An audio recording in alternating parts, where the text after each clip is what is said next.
In this video, we're going to practice using our least squares regression line to make predictions about missing values. So I have my table of values that I've been using throughout this section, where I have the size of a home in square feet in X, and then the selling price of the home in thousands of dollars in as my Y variable. So we calculated out our least squares regression line as y hat equals 0.099x plus 160.194.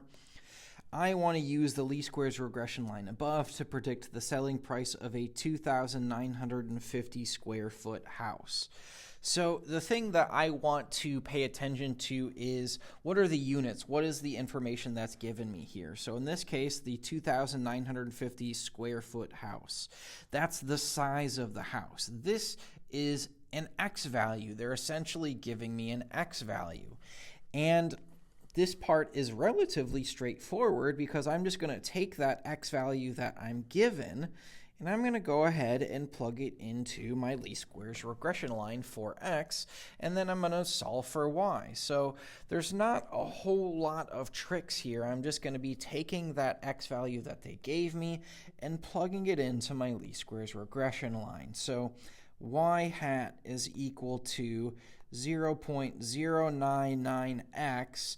My X value is 2,950, so times 2,950 plus 160.194. And I'm going to grab my calculator just to do this calculation. Times 2950 plus 160.194, and I end up with 452.44. Remember that this is in thousands of dollars, so it is good to include a unit here. So roughly $452,000, or if you wanted to say 452 and a half, that seems like it makes sense. And the thing I'll want to check is this consistent with the data that was given right here? So 2950 falls between these two X values, 2846 and 3028.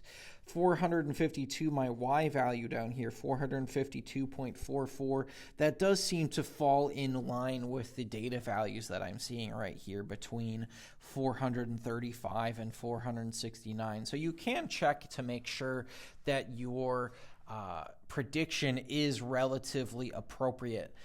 It kind of matches up with the pattern that you're seeing in the data.